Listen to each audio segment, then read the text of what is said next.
Greetings, Internet. It is I, Rich Roll, your friendly podcast host, back for another edition of Roll On alongside my hype man, my co-host, Adam Skolnick, environmentalist, journalist at large, author, writer, David Goggins Can't Hurt Me, co-author, all kinds of things. Good to see you, my friend. Baby diaper changer. That's right. A lot of that these days. A lot of diaper changing. How you doing? I'm good. You know, I've been hearing from the Rich Roll fan base about my diaper choices. There has been some chatter. There's been some chatter about Yeah. my piss poor diaper choices. I want to say this. Thank you for the messages. They're always very kind. And I just wanted to address it straight off the bat. I live in an apartment we have a laundry room that is communal. Mm-hmm. And at the moment, I'm not prepared to put soiled cloth diapers in the communal wash. But I hear you. I want to be that brazen, or at least move into a place with my own laundry. If you were committed, you would figure out a workaround. Oh, right. Well, no, I think we are going to look into a service. Okay, is the long. All right, we'll just leave it there. For those that are new to this special edition format of the podcast, we typically canvass a couple news stories, things of interest. We call it the big story. We have a teachable moment. We do some show and tell. And after a break, we listen. We do some listener questions. If you'd like your question addressed and answered, you can leave it on our Facebook group, or preferably leave us a voicemail at 424-235-4626. And we thank you. What have you been up to lately? Well, last week, I was working on a story for Outside Magazine about this moment, this political moment, and adventure athletes and how they're handling it. So it's kind of like how the NBA players, NFL players, Major League Baseball players were dealing with Black Lives Matter and voter suppression and police brutality in a very public way, which was kind of for some athletes, it was a new setting, new forum for them. Others had been doing it. But adventure athletes have been kind of also doing that in their own way on social media. And so this is about a group of adventure athletes who were kind of brought together to work on a voter campaign, get out the vote campaign in the name of public lands preservation and climate change policy. And what's unique about it is it's not just hey, these are problems. It's an attempt to take back patriotism from the right, because for a long time since Vietnam War and the protesters are burning the flag, the left has kind of left the flag alone, even though some of the greatest advancements in America have been the civil rights movement, where Martin Luther King, John Lewis, many others kind of used the Constitution to embarrass and destroy Southern segregationists. And, Barack Obama obviously mines American history and philosophy to great effect, and obviously to the presidency. But for the most part, especially now, you don't see the kind of hugging the flag. Right. That's just not happening. Yeah, the flag has sort of been co-opted by the right as a symbol of a political point of view, as opposed to this thing that should be uniting us all. Right. And we were just talking to Blake here, who's operating the cameras and audio here. And he was talking about in Simi Valley, these convoys with big Trump flags and big American flags in the back of the trucks kind of rolling through town. And that has happened in Kenosha, Wisconsin, and in Portland, Oregon, and it has caused skirmishes and problems. And those people are linked to far-right organizations, including some white supremacist organizations, people who are doing that. And so, it is dangerous in 2020. Can you embrace the flag? So Tommy Caldwell, legendary climber, you've seen him in Dawn Wall, you've seen him in Free Solo. He was one of those athletes wrestling with, is it all right to embrace the flag? And so I spoke with him. I spoke with Claire Gallagher, who won Western States 100 last year. I spoke with a number of athletes, Connor Ryan, a Lakota skier, and talked about these issues. And, because really at the crux of it is this tension that we all feel, especially people who get out in nature, run on trails, swim in the ocean, whatever it may be, surf, whatever your sport is. We're adventure athletes, people who are enthusiasts of adventure sports. We care about the land because we love it. Like it fuels us in a level beyond athletics. It fuels us in a soul way. So can we love is it possible to love our country when we love the places that are our country? Of course it is. Right. Of course it is, but there's this bizarre perversion. Like if I was to hang an American flag like out in front of my house, people would make an assumption about what my political perspective is. So that's what it starts with. So on September 8th, Tommy posted on Instagram, and you can see it. And I'm not sure when our story will drop, but in that post, he's like, I just bought a house and it had a big American flag and I took it down. And I understand that because I would also take it down because of the assumption, but also because I'm just not that into the flags. Like I'm not into the American flag. I'm just not that into the whole rah, rah, rah. We're Gen X, man. Coming up as Gen X. Yeah, we're it was supposed to be it was blasé kooky. and detached. It was kooky to be rah, rah. So there's also that. But now what I think is so interesting, Jeremy Jones, I spoke with him. He's the head of Protect Our Winters. He's a famous backcountry snowboarder, which is a punk rock guy in his own right. And he is the one who started this organization basically all about we have to protect our winters if we want to protect our sport. And obviously to protect human life on Earth, which we'll get into in a little bit. And preserve the natural land and resources that provide the backdrop, the landscape for us to, enjoy those sports. So he and Protect Our Winters did some market research and found out there's 50 million Americans who do adventure sports, and they're all outside, and he calls it the outdoor state. And so he put together these athletes as an attempt to we're the people that love our land. Let's show people that we love our country. And so Jimmy Chin, happy birthday, Jimmy. It's his birthday today. Happy birthday. He narrates this great video. And so that was kind of the departure point of the story, but it was also kind of inward looking of this tension of, what does it feel like to love the land and in this moment? What's it feel like to try to, is it the right time to embrace the flag? Does it work? That kind of stuff. So I don't know. I hope the story works. It's one of those things, you do your very best. You talk to a lot of people and you hope it drops and it lands right. It never lands exactly as you'd imagine, but you hope it lands for right. outside though. Yeah, for outside. For outside. Yeah. That'll land. That's going to come out. Yeah. You're like insecure. Are they going to publish this? No, I mean, we were talking earlier on the phone. It's like, you get scarred as a independent journalist coming up when you have stories killed and stuff like that. And so part of me, until I've heard and I've gotten my notes and I know the plan, I always like prepare do you feel for like the you're worst. jinxing it by talking about it now? Yeah. It's going to be fine. It is a weird thing, though. A very interesting thing. Like, I love America. I love our country. I love the freedom that I have, and the liberty that I have to pursue the things that I love. I love being out in nature and exploring and everything that's great about this country. And how do you reconcile that with not being nationalistic in a jingoistic kind of way? They're two different relationships.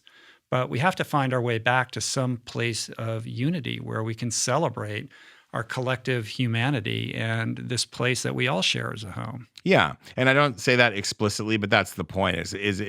Unity is where we need to get to.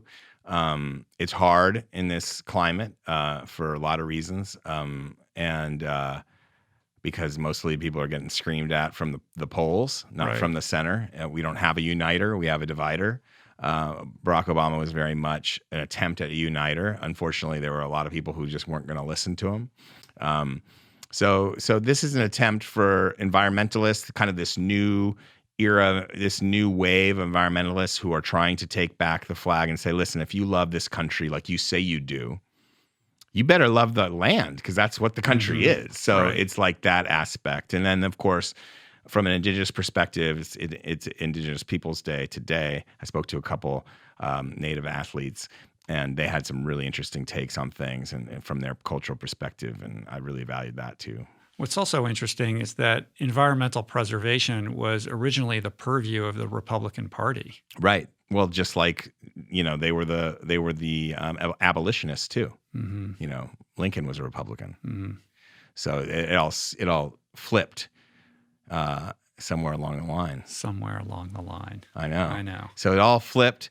But, environmentalism it shouldn't be seen as a party issue. It really is. It's one of those issues like healthcare, like gun control, that the reason it's skewed the way it is along party lines tends to be around corporate contributions to the political Right, process. and that gets conflated with jobs. Exactly. Mm-hmm. But those are Cool. arguments. Yeah. So we have that to look forward to. Yeah. Coming to Outside online at some point soon, man. Exactly. Thanks. Meanwhile, I'm getting ready. It's a heavy week this week. I've got 3 podcast interviews, and I did 2 over the last couple days. So I'm kind of ramping up my schedule. The Shark Man. Michael Muller just went up. That's great. Can't wait. Such a good one, man. Yeah, you got to check it out. And he was kind enough to provide some footage of him swimming with sharks. Oh, some of that footage, I think, is from his VR experience, and we were able to edit and weave that into the YouTube version of the podcast. So people should definitely check that out, and you can get a taste of like where he's coming from. Like he's such an incredible character. It's a super fun one. Incredible. And you have his book, right? I do. You've never met him though, have you? I haven't met him.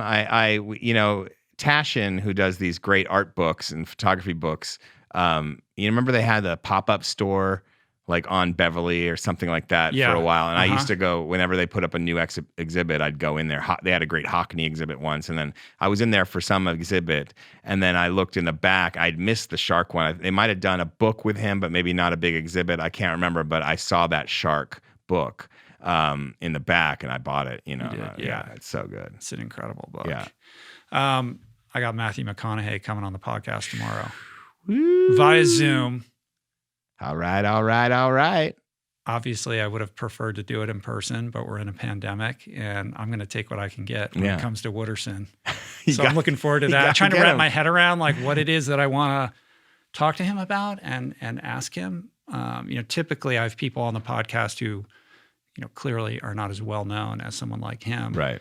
And the trick is like, how do you approach an individual like that who's so well known and try to get something unique and interesting out of them that, is not Googleable. Right. Well, it's interesting about him is, you're going to talk to him about his book, right? Yeah. I mean, that's the occasion for this. He's got this book, Green Lights, coming out. I got an early copy of it. It's an incredible book. He's an unbelievable writer. It's awesome. So well considered and thoughtful and interesting. And I mean, he's a very compelling figure. Yeah. And I mean, how often do you see an A-list actor trying to give you life advice in a way that's not kind of talking down to? Right. Yeah. We talked about this on an earlier edition of this podcast, right? The advent of the actor become like lifestyle guru. Well, you got Will Smith, Kevin Hart. Right. But with him, it's different. Like because of his kind of hangdog, laconic, laid back vibe, it doesn't feel calculated in the way that it might with somebody else who's making like a bold move into social media. Like it's all very natural and organic, I think. I think it's genuine. And I think it began when he started stepping out and doing, keynotes and college graduation speeches, and people cottoned on to like the wisdom, that he was able to impart. He's kind of like a Zen figure, right? Yeah, exactly. Yeah. Exactly. So anyway, I'm looking forward to it. Yes, it's amazing. I mean, you'll get into it with him, but the origins. But I read a little bit about it. Like, it came kind of. It's like his journals were this wellspring for this book, right? It's a very organic process. He's been journaling for like 32 years. Yeah, and he decided during I think in the early phases of the pandemic, like now's the time to do something with this. And he went off to the desert for 52 days and huddled up somewhere without electricity and just banged this thing out. Amazing. So, wait, on what? A typewriter? I don't know. No electricity? I know. I don't know how that worked. More will be revealed. Yes. All right. Well, there's a whole section you can talk to him about. Yeah. What are we talking about today? What's the first thing we want to get into? Well, you sent me this morning this Glenn Greenwald animal agriculture story.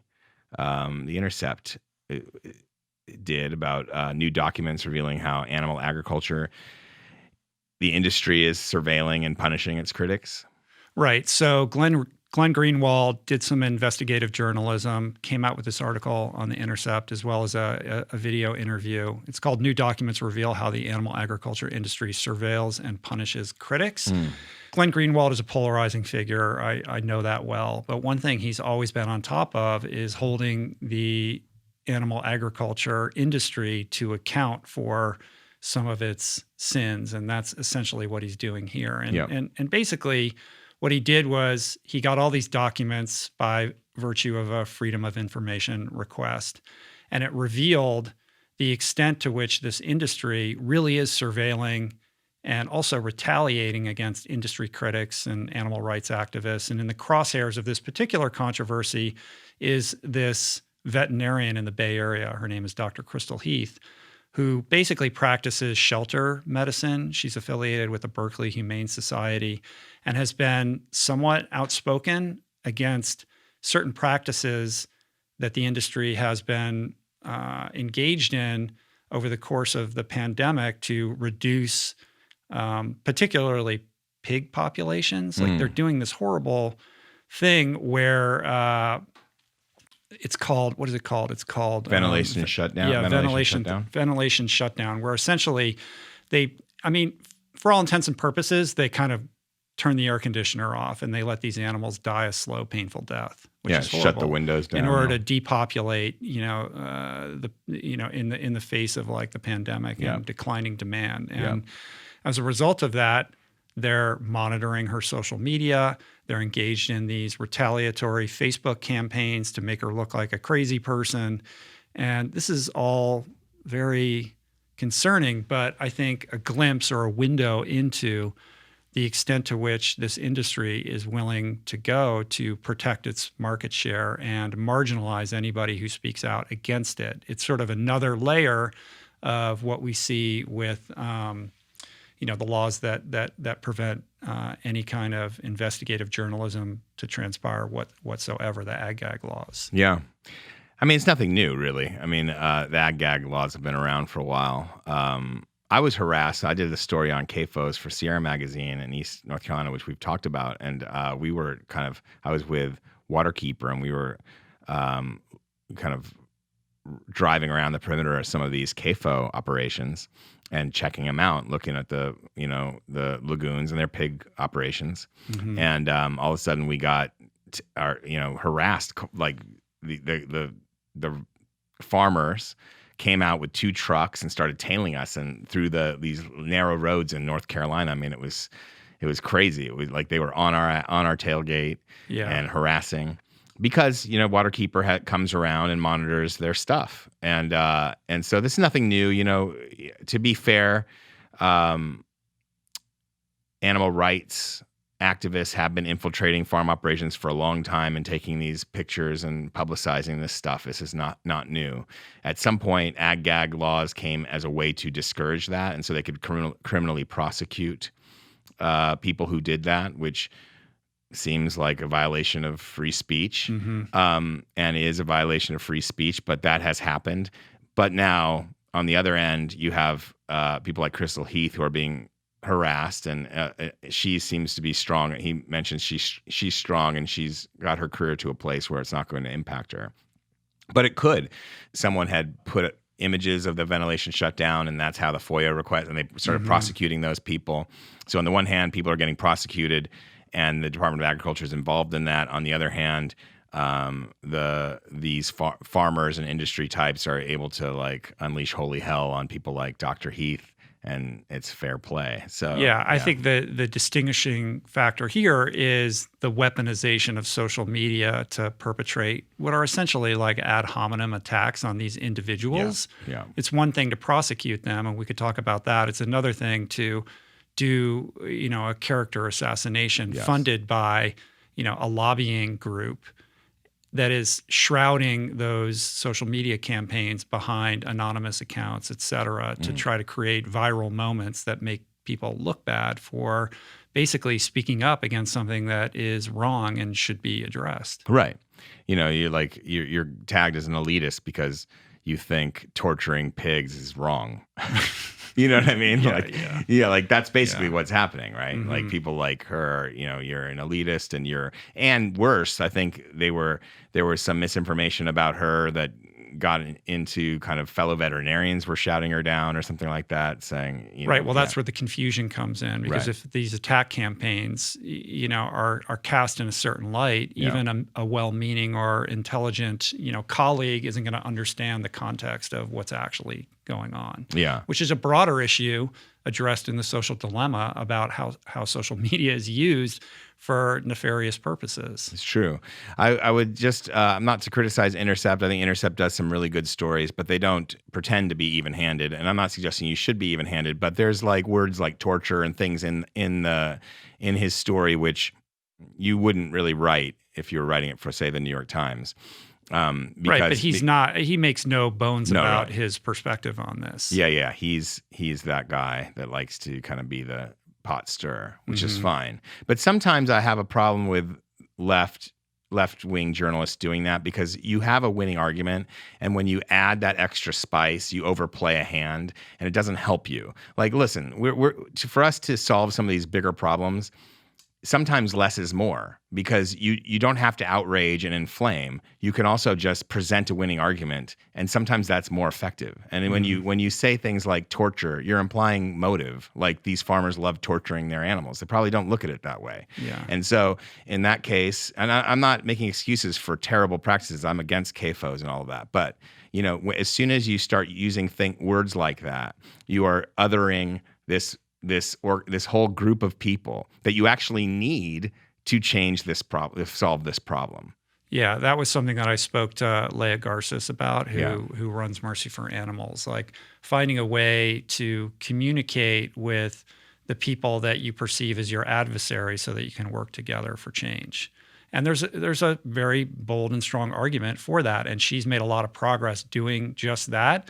But I think activism takes many forms. Yes. And you need the Leah Garceses, but you also need the Glenn Greenwalds. Yes. Like, he's sounding a certain alarm, and he's going to write it up in a way that the New York Times is not going to. But maybe the New York Times picks up the story and does their version of it. Maybe. So I think everybody has their place. And I don't think anybody goes to The Intercept thinking that they're getting an objective perspective on anything. They're getting Glenn Greenwald's perspective or his staff's perspective on I don't know, man. these issues. I think you know that, but I think when this stuff is distributed along Twitter and Facebook, and it's flattened. That landscape is flattened, and now it's all just news stories. And it could be like, you open yourself up to, if you're sensationalistic, you do open yourself up to arguments of fake news. Right. You're also you're paving the ground for the counterattack. That's right. Basically. Right.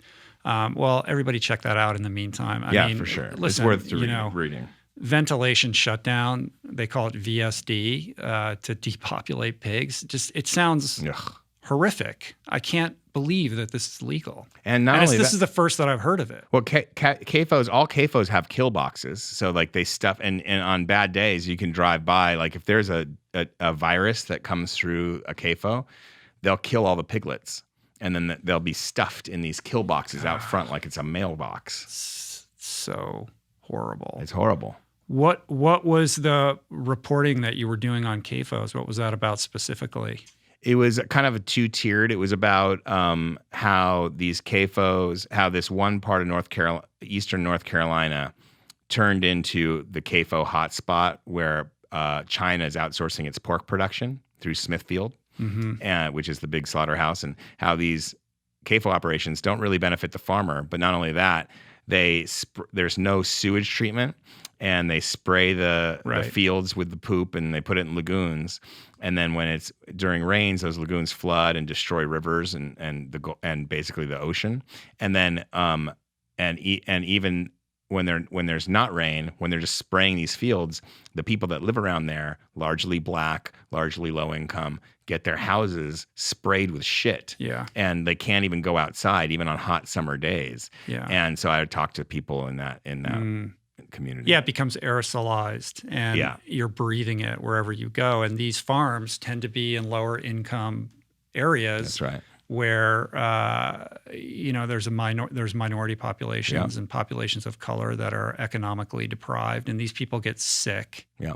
And so mostly black residents that get sick, and then the people working in the slaughterhouses are mostly immigrants, migrant workers from Central America, and then the farmers, the people that own the CAFO operations, tend to be white, and kind of the people that have been there for years running these farming operations. But they switch to CAFO, and the difference is they don't own the pigs. They're just paid to raise them for the 3 to 6 months it takes to raise a pig. And if they lose a pig, that counts against them. And so they don't actually get the big payout of the slaughter of the pig. They get basically room and board payments. Right. And it becomes very tight margins for them. Yeah, we've talked about this a lot on the podcast. I mean, they essentially become almost indentured servants. Indentured servants that are they're servicing debt. Yeah, you know, and most of them. And they're not really in control of their destiny, and they're suffering as well. And the state laws were basically hollowed out by a guy who was like the king of pig. You know, he was like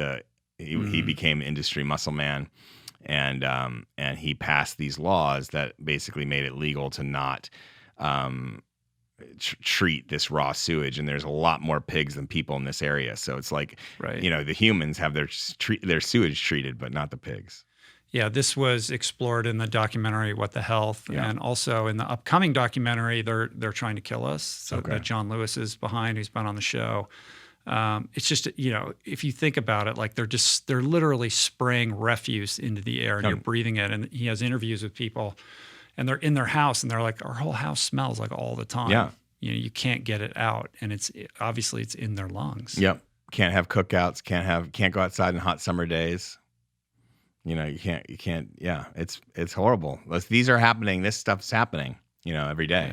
Yeah. And when you're driving by on the road, you're none the wiser because it's all underneath these, you know, hooded, what these essentially kind of massive look like huts. They look like greenhouses. Yeah. They're just massive warehouses. Yeah, big warehouses, and the food comes in one slot and the poop goes out the other, and these animals live very short. You know, I think it's only like 3 months or something for the pig to get to weight. Yeah. All right, let's switch gears. Yes, because it's kind of the same gear, though. It is. This podcast is sort of becoming a documentary review podcast. 2 thumbs up. Every 2 weeks, we got to find a new documentary to talk about, but we haven't had any problems because there's been so many amazing ones lately. And this week, it is David Attenborough's new documentary, A Life on Our Planet, which we both watched the other day. It's on Netflix. What a brilliant, beautiful man this guy is. Amazing. What a life that he has lived. At 94 years old, in many ways, the original naturalist who's been documenting the Earth's beauty and bounty and all these hidden natural environments for decades upon decades. And he creates this documentary that he calls his witness statement, which I think is so powerful. And the idea is that here he is at 94, nearing the end of his life. And it's almost like, here's what I want you to know about everything that I've learned about the planet from the beginning of my career to now, where we've gone awry and where we're headed if we don't course correct. Yeah. It's interesting how like our climate consciousness or climate conscience has gone from like Al Gore to Greta and David Attenborough, you know, like from the youngest to the oldest. Yeah. It's kind of cool in a way. It's sad in a way. I mean, you see him.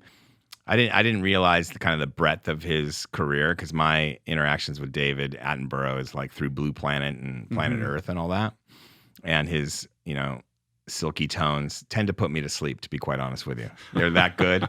And like, how is he not? Has he been knighted? He has been knighted. He's I would Sir suspect. David. Okay, yeah.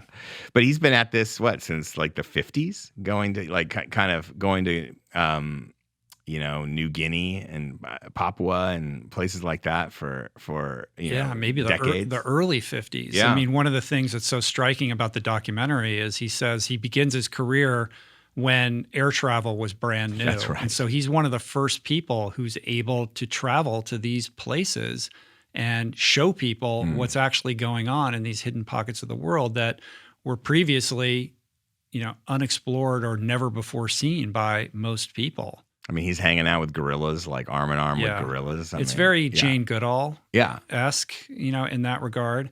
And I love the parts where you see him as a young man doing all of this stuff, and it makes your heart swell. And great photography. It gives the cinematography and the sweeping landscapes and everything that kind of unfurls as you watch the documentary is very profound and moving. But just the gravitas, because of the life that he lived, he has this grandfatherly-like energy. And he's able to now, in the place that he's at in his life, look down on all of this, like literally look down on the planet from 10,000 feet, this 10,000 foot view of the problem, the history behind it, with a sense of scale and proportionality that is rare and is informed only because of everything that he's done prior to that. And it reminded me a little bit of Yuval Noah Harari's books. Yep. The way that Yuval is able to put distance between himself and these things that we're too close to provide what seems like common sense perspective, but is ultimately articulated in a way that allows it to land with the profundity that it deserves. Yeah, well, part of that is because he's studying at a distance, but what's cool about this is that Attenborough lived it. Right. It's very personal for him because he's seen this and he's seen the bounty of biodiversity and wild biodiversity, which we got into last time. But he kind of expresses that, like the big alarm bell he's ringing is that we're on the verge of the sixth extinction, and biodiversity is kind of slipping through our fingers.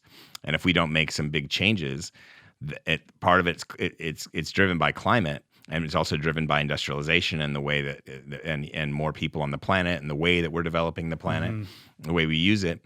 And so and because of that, there's systems collapse that are happening in rainforests and in the ocean. And I think the witness statement comes from, I've lived this amazing blessed life, which he says, but I realized that I didn't blow this whistle soon enough. Like I didn't see this coming. And now you're on the verge of seeing it happen. And it really is happening. And whether it's glacial melt, coral bleaching, palm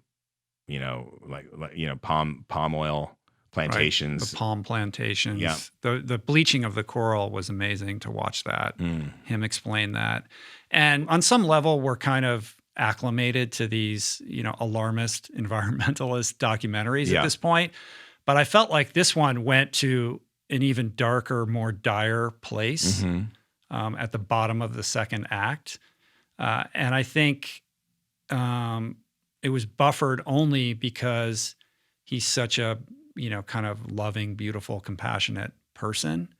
Anybody else who would have been hosting a movie like that, who took it to such a place like that, would have almost cast themselves as uncredible or like some kind of crazy villain.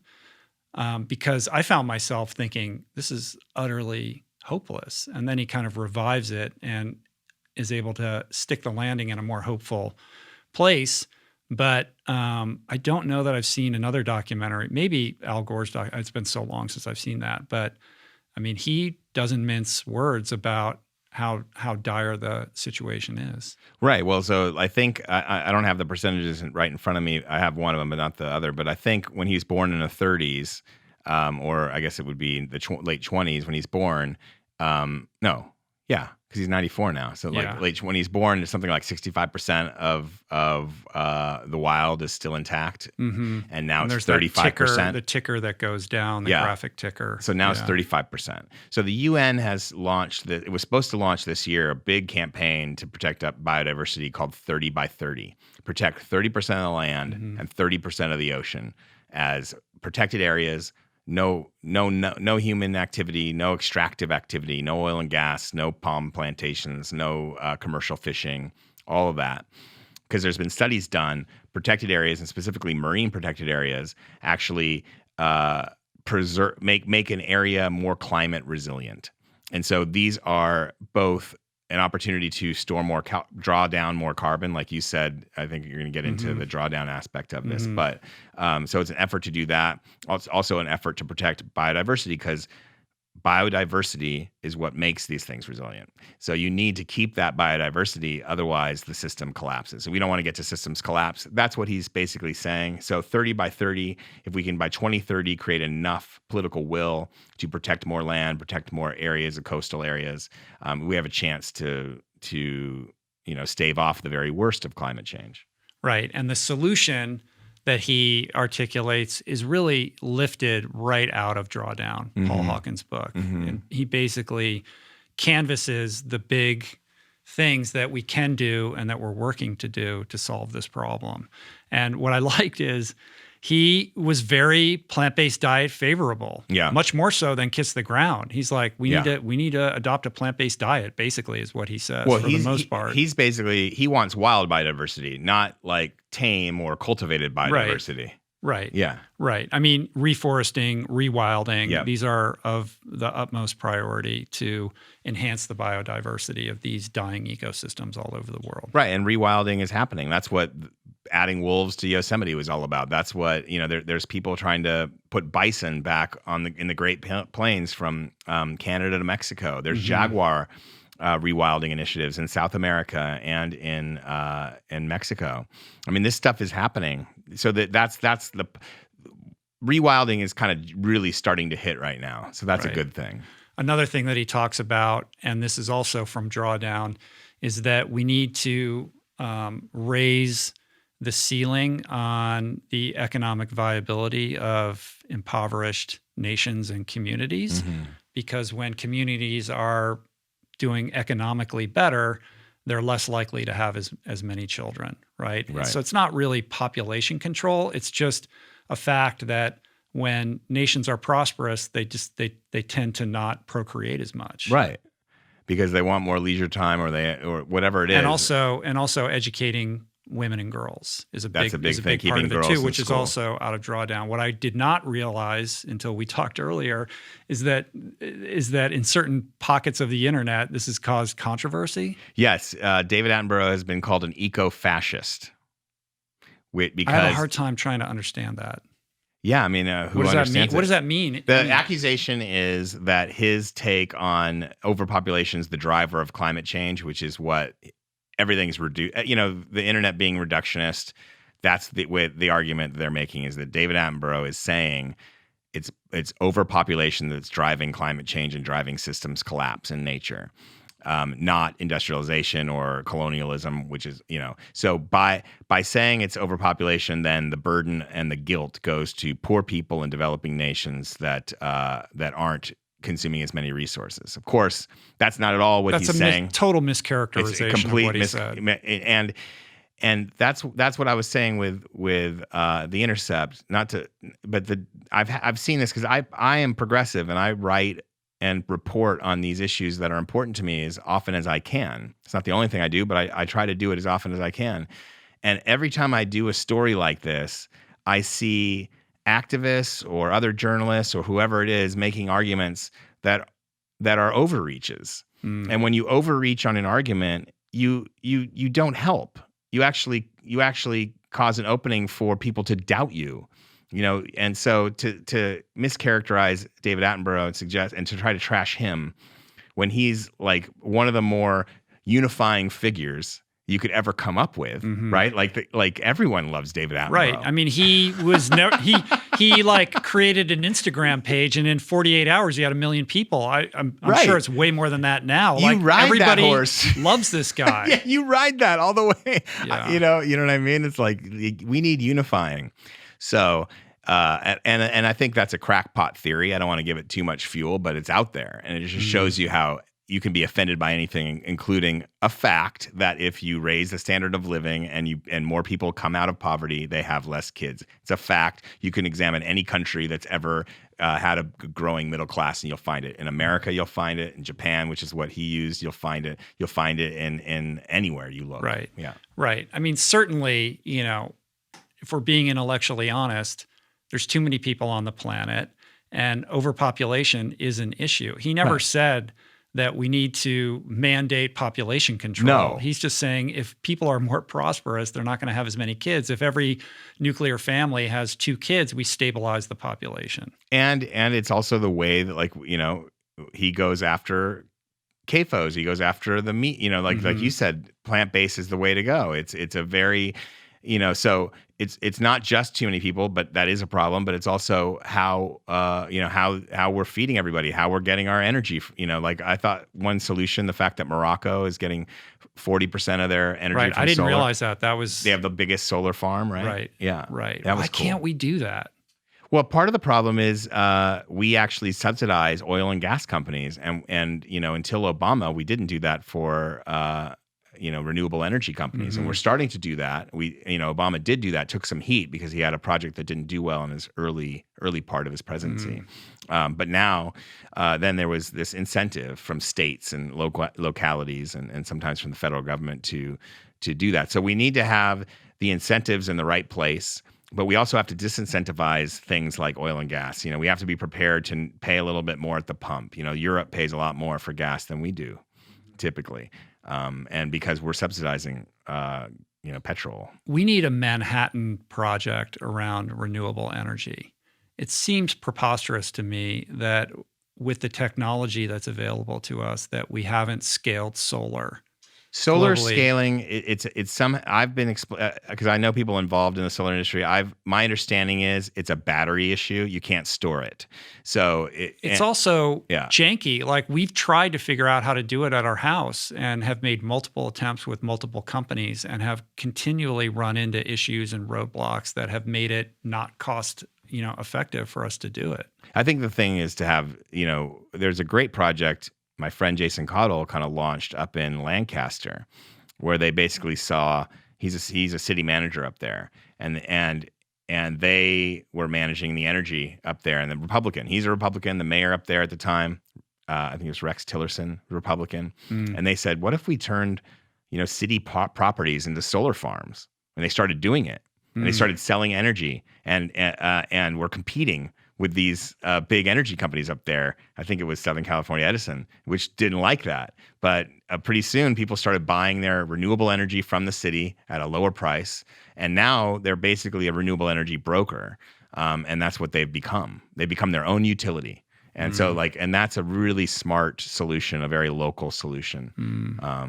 Yeah, more of that, please. As opposed to just putting solar panels on your house or whatever and being it kind of when it's systemic, you have a bigger chance. Yeah, it can't be reliant upon the consumer figuring this out. No. You need these solutions to be addressed at the top so that the origin of the energy is coming from a renewable source. All upstream. You got to go upstream as far as you can. Yeah. But you go on. Oh, anyway, I was just going to wrap it up by saying everybody should see this documentary on Netflix. Yeah, two things I want to flag. One is they talk about commercial whaling.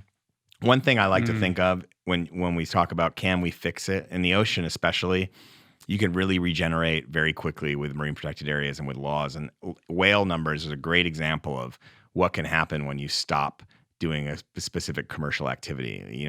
Humpback populations in many parts of the world have really rebounded. Sperm whale populations the same, blue whales as well.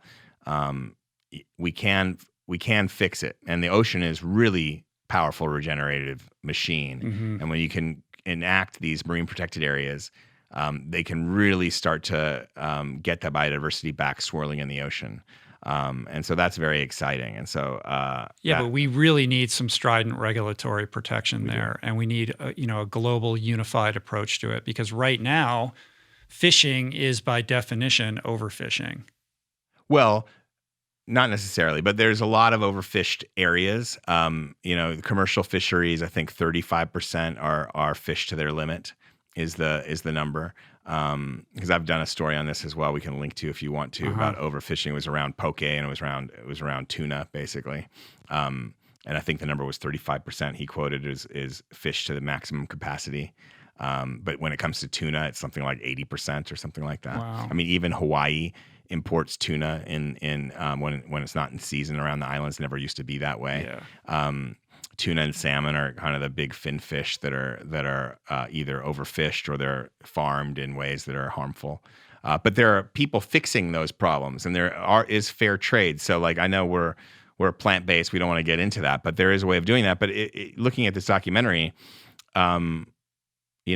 plant-based people are not necessarily out of the woods, because if you look at butter alternatives, a lot of palm oil. Yeah, palm oil is a huge problem. Yeah. And I think that's, it's an important point to make, that just by eating plant-based, that's a huge step in the right direction. Big deal. Yes. But we also need to be more mindful about what particular plant foods we're eating, how they're being harvested, where they're coming from.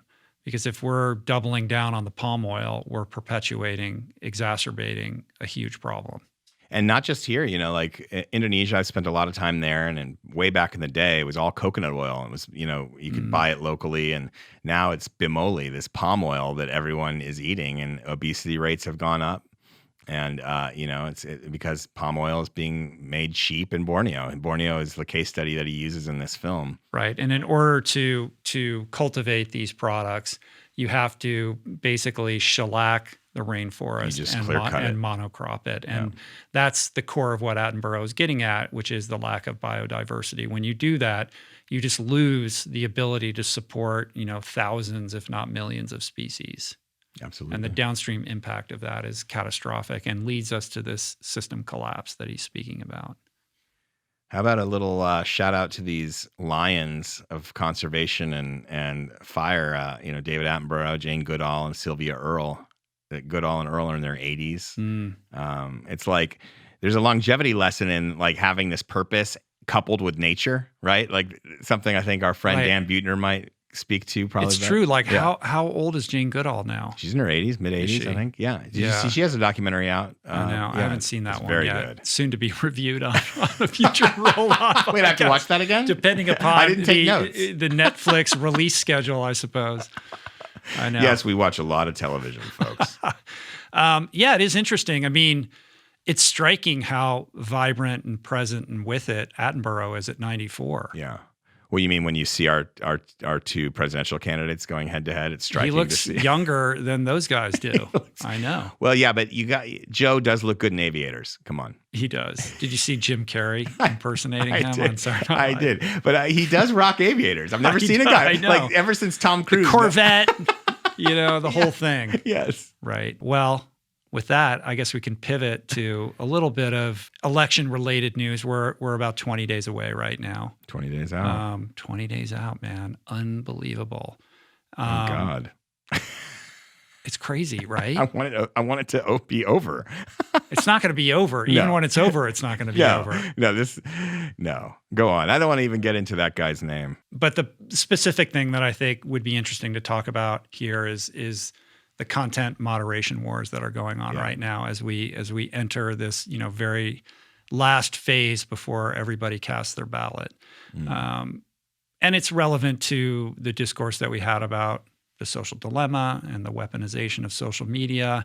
And we're seeing these platforms that we all know now are extremely powerful in, shifting the tide of public opinion, struggling with how to deal with everything from campaign ads to outright misinformation.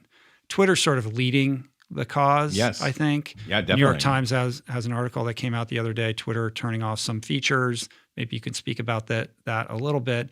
I feel like Jack Dorsey, of all of the, tech billionaires, has been endeavoring to try to solve what I think is really an almost impossible problem to solve. It seemed like he was the most laissez-faire for a period of time, and now he's like actually the most proactive and involved in trying to help. And I think, if I remember correctly, the warning label, it's basically they're talking about warning labels. Basically, before you retweet something, if it's not from a vetted news source and it's potentially kind of getting into the misinformation realm, you'll get a warning label. And you'll have to click twice before you retweet it. Right. But how do you calibrate that? So that's being calibrated. If I wanted to retweet that Glenn Greenwald article, that is very much, of a certain mind, would that be flagged as potentially misinformation because he has a strong point of view on that issue? Or is that kosher? Like, how do we distinguish between misinformation, problematic, and vetted? Like, it's an impossible rubric. It's the algorithm, bro. That'll save us. Yeah, right. We've completely divested our critical thinking skills to the social media algorithms who are going to decide for us what's misinformation and what is not. I think it's supposed to be a team effort. Like the algorithm kind of flags what it flags, and then human monitors go in and look. But obviously, there's so much information flooding these networks. How can they possibly have human monitors look at everything? Millions of hours of content every single day. It's impossible. It is impossible. Yeah. So, but I think Twitter also banned political ads a year ago. Right. And I think Facebook and Google are banning them starting on election day, which seems late. Ridiculous. seems late. Right. Unless you're Ken Bone, you have decided at this point who you're voting for. I mean, I'm not that big a calendar guy, but it does seem late to ban him after the election. I thought it was, at least with Facebook, I thought it was originally like 30 days before the election or something like that. October 20th, they're going to start deplatforming or some clamp down and like flag misinformation on as well. Campaign, like specific campaign advertising, Right. which is so ridiculous because when you look at the balance sheet of Facebook, the amount of revenue that they're generating from paid campaign advertising is pretty de minimis in the grand scheme of things. And it would not have taken much for Zuckerberg to just say, we're out of this business. We're not going to take money for campaign ads, period. It wouldn't really have affected their bottom line. So Right. it's baffling to me why they're taking such a hard stand on this. Well, I think they don't want to be. I think that they look at all content as the same. They don't want to be arbiters of what's true content. You know, what's true and what's not. What's fair game, what is not. But that ship has sailed, and they've already been but like you compelled said, to do that. They're doing it. They've deleted all of these QAnon Right. Facebook groups. They're trying to address that, which gets back into the whack-a-mole issue that we're going to get into a little bit. Right. Well, deeper. what you had flagged with Twitter, it's the same thing. It's like maybe Zuckerberg realizes it's whack-a-mole. I'm being generous because I think they failed in a big way. You know, like obviously from 2016 with the whole Cambridge Analytica, when they were really micro-targeting with fake news stories and misinformation. Those are the ads, by the way. We're thinking of ads of like, Trump saying, vote Trump. This is paid for, blah, blah, blah. No. And in Facebook, an ad can be a bullshit story targeted to you. And you Right. click on it thinking that it's a story, like an article, but really it's an ad.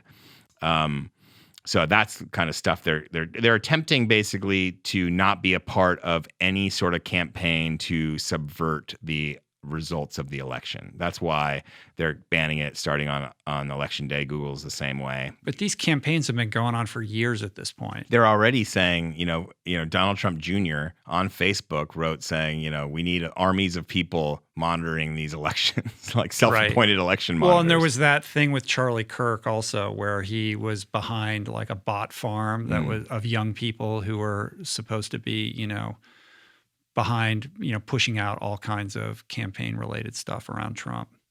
Even today, their story broke that like the state Republican Party in California is putting bullshit ballot collecting places to deposit your ballot, stuff that's not sanctioned with the election board. My God. That's happening right now in California. I didn't know that. Yeah. So you think you're submitting your ballot and it's like a fake. Who knows? They're thing? trying to say, hey, if you trust us to turn your ballot, fine, put it here. But yes, they could very easily like look at the ballot and throw out half of them or whatever. That's straight up Election like fraud. Third world coup type stuff. That is. But, in this article about Facebook in the New York Times, Facebook widens ban on political ads as alarm rises over election. There's some interesting phraseology in here. I mean, it says, for years, Facebook has been striving to avoid another 2016 election fiasco. Like, has it? Has it really? I don't think it has. No. Yeah. When it was used by Russian operatives to spread disinformation and to destabilize the American electorate. Zuckerberg has since spent billions of dollars to hire new employees for the company's quote unquote integrity and security.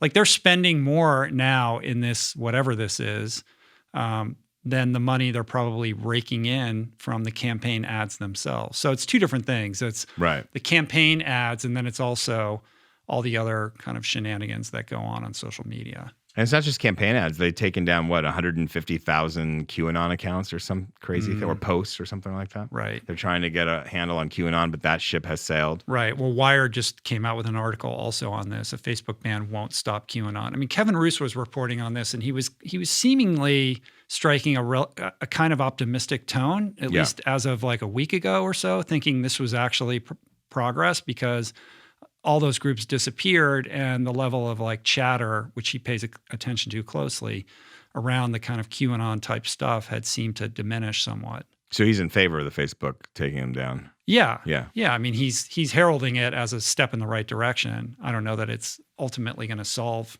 The problem. Wired story looks at like the fact that these people They just go underground. metastasize. They figure out different emojis and hashtags, and then they resurface. They come up with different hand signals. Yeah. Yeah. We'll see. But Matt Taibbi has an interesting take on all of this that he wrote about on his Substack. That's kind of a counterpoint. So let's talk about that. Yeah, so he's saying what you're saying, basically, that it's a game of whack-a-mole.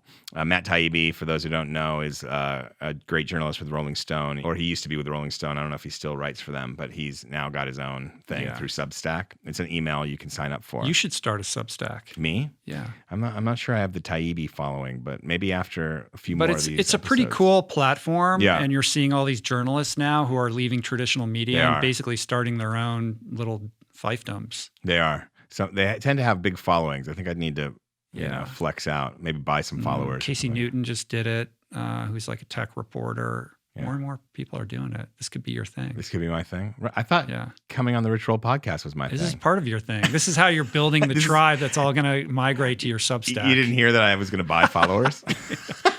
No. Who was I talking to the other day who was saying they were, I had, this is a tangent, but I had Ravi Patel on the podcast the other day. I haven't published that conversation yet, but he's got a TV show on HBO Max called The Pursuit of Happiness. Okay. And he's super funny and interesting. And he did that documentary, Meet the Patels, like back in 2014 or whatever. Yeah. He's very charming. Was he former Daily Show? No, you're thinking of,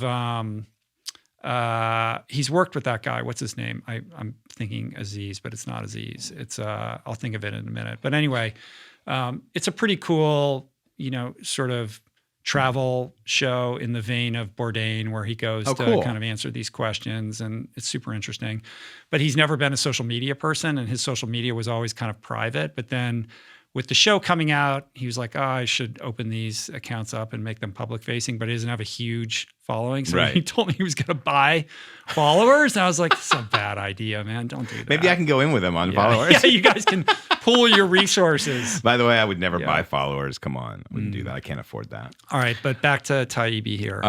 Yes, Taibbi doesn't need to buy followers. He's got a lot of them, and he has done some really important reporting. Is the best stuff. I think he got his biggest name was he reported on the financial crisis in 2007, 2008, linked it to Goldman Sachs, and really came after Goldman. Did he write a book about that, or was that? Yeah, it's great. Yeah. It's like the man eating squid, whatever. It's very gonzo. He's a gonzo kind of guy, and he's very much pro First Amendment. So you can read this stuff, and he doesn't fall into any particular political realm. No, he was very much against the Russia Mueller investigation. He thinks that's bullshit. But at the same time, and he's very much into free speech. He thinks the whole kind of white fragility. He wrote a scathing review of white fragility. So he is progressive, and he's done a lot of investigative. He did an Eric Garner book that is supposed to be amazing on the death of Eric Garner. So he's been on the right side of a lot of this stuff, but you can't pin him down. And so he is talking about exactly what you say. The sheer scale of logistical task involved with sorting through billions of pieces of content a day makes any hope at even-handed moderation a fantasy. And he's talking about, like, do we really want private companies engaged in trying to tell us what's right and wrong, what's true and not true? That's the whole point of having free speech. It's the best way to manage this bullshit. It only works in the clearest of cases, but if there was ever a slippery slope, this is it. I mean, how do you even begin to approach managing this problem? Right. Like look, if there's a clear case of just sheer insanity, okay, you could label this as misinformation, but almost everything in between has shades of nuance to it. There might be aspects to certain reporting that's true, other aspects that aren't. You just can't possibly police this on an internet where as we said earlier, like millions of hours of content and thousands of journalistic pieces are getting uploaded every single day. If you took it in how do we regulate big tech direction, what if one solution is, if you're going to allow someone to post New York Times on Facebook, then Facebook has to pay the New York Times. Therefore, in the financial transaction of paying the New York Times, they are incentivized to uplift the New York Times or any sort of like actual media company. Like that's the way that it should be. That's the way it should be. Because if you have to, if someone posts a blog post and it doesn't cost anything for Facebook to use that piece of content, then maybe that's how you know.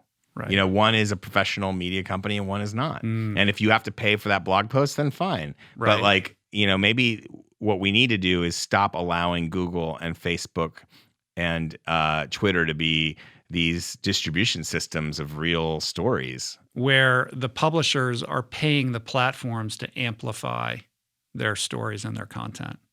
So it's actually backwards right now. It's backwards right now. Right. This is something that Scott Galloway talks about a lot. Scott Galloway is a professor of business at NYU. He does a podcast with Kara Swisher called Pivot, and he's got his own new podcast called Prof G. But he's way out ahead, on a lot of these issues, and has been talking about this, quite a bit lately. Yeah, he's saying, this is what Taibbi is saying: the current system is the worst of all worlds. It's invisible to the public, clearly invites government recommendations on speech, allows a gameable system of anonymous complaints to influence content, and gives power to an unelected, unaccountable body of private media regulators. And the problem isn't that those people right now might be on our side when we're talking about our side, when we're talking about like Trump misinformation and stuff that benefits bad actors. That's what I mean by our side. Right now, the algorithm might be tuned in to be looking at calls for like bad faith election monitoring. But like 20 years from now, it might not be the right thing that they're after. You know what I mean? So like, that's the problem when you start to pick and choose censorship. That's the problem with it. Yeah. It creeps. Yeah.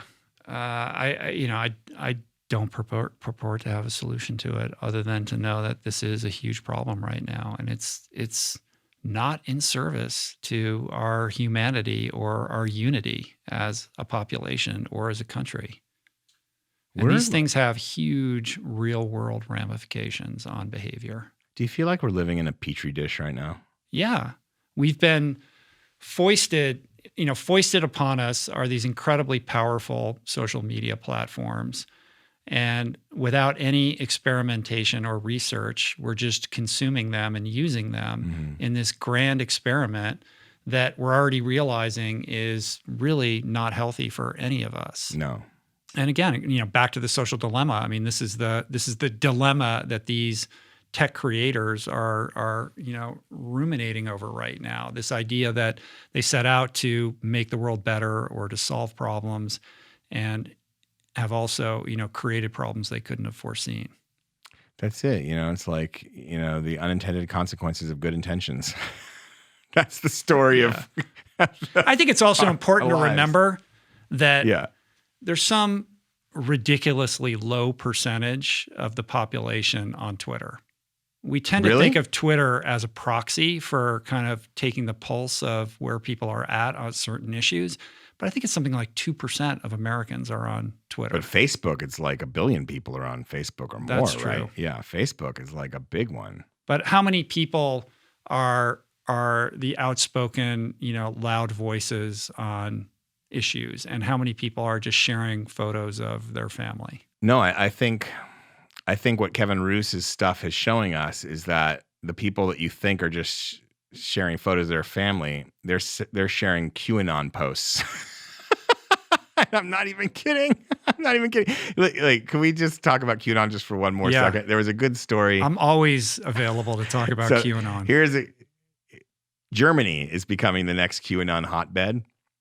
I don't know if you saw this story. No. And basically, that means that right-wing Germans are having a fantasy right now that Donald Trump will send the American military, I'm not fucking with you, into Germany and depose Merkel, and thereby elevating their interests, the average right-wing German's interests, because, Merkel is bad for Germany.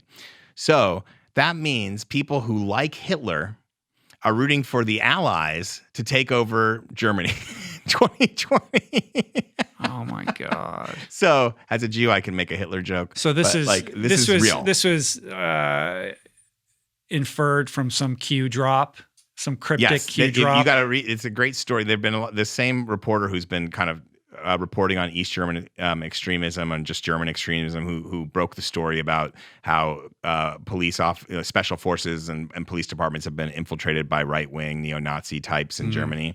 That same reporter does this story, and I'm sorry I spaced on her name, but I'll get you for the show notes. We can make sure that's in there. Right. But it's great reporting, and one of the main guys in what publication? is New York Times. Oh, New York. Okay. And this one of the big outspoken pro-Q, or he said he doesn't fully believe in it, but he's a right-wing, all-right guy, is German but adopted. He's actually Turkish descent, adopted, and he's a huge celebrity vegan chef. Oh, I think you did send me something about this, or somebody did. I did. I didn't read it yet. So isn't that crazy? That is really crazy. How do you square that with the America First, Make America Great, non-interventionist, ideology? That's kind of the premise of the administration. The point is they're doing nationalism wrong. Yeah. Don't these nationalists know what they're doing? I don't even know, man. It's so crazy. I can't even it's mental. Begin to wrap my head around it. I know. It's like we are living. The point is, how do you wrap your head around it, but just to exist, right? Because all this stuff, if you peek your head under the curtain or behind, under the hood, and you see what's happening, which you have to do because, like, it's so critical these next 3 weeks. Especially certainly in this country, you have to stay in touch with it and know what's coming. But at the same time, it's like, how do you then pull back and just get on with your own business and your own life, like? Because it is crazy making. Where is the boundary between just minding your business, living your life, trying to take care of your family versus speaking up or participating in what has become just a very confusing morass of misinformation and emotions run wild? Yeah. It's very disorienting, and it's hard to find your ballast in all of that. It's very weird. I have to believe that most Americans are level-headed, rational actors. The majority are, but is it enough to get a big, most Americans voted for Hillary Clinton. Well, we will soon find out in 20 days from now. And we'll be here to break it down for you. If we can, land this on a teachable moment, it's just to please vote and to make sure that you cast that ballot and make sure that it gets into the hands that it's supposed to get in. Yes. So that it's properly counted. Early voting or go drop it in there are election sites. There are state and government run election sites. That's where you want to look. Don't look at a Republican or Democratic Party site. Look at the actual election.gov sites. That'll tell you where to vote. Right. Yeah. All right, let's take a quick break and we'll be back with a little show and tell and listener questions. All right. And we're back. So let's talk about social entrepreneurship. Okay. With a little light dusting of conscious capitalism. Oh, I like my conscious capitalism lightly dusted. This is the show and tell segment. There's actually nothing to show. We're just going to tell. You didn't bring in a roll of toilet paper? I didn't. Well, let's do that one first. Yeah. So that was the plan. I was going to bring in this roll of toilet paper by a company called Who Gives a Crap. Yep. We've been using this brand for a while, and you have as well, right? Yeah, we use it. April brought it into my life, and it's a great brand. Like when everyone was scouring the shelves for toilet paper, we had a big box of it in a closet, and we are not even toilet paper hoarders, but we felt like it because Did we you had so order much it online? Of it. Yeah. Yeah. We just had already gotten delivered. I think this company blew up when nobody could find their toilet paper at the beginning of the pandemic, because that's how we started ordering it. And we get these massive boxes in the mail with like more toilet paper than we could possibly ever use. I don't know if we it use started. a lot. We got 6 people in our house, so we go through it quickly. Yeah. How many bidets do you have?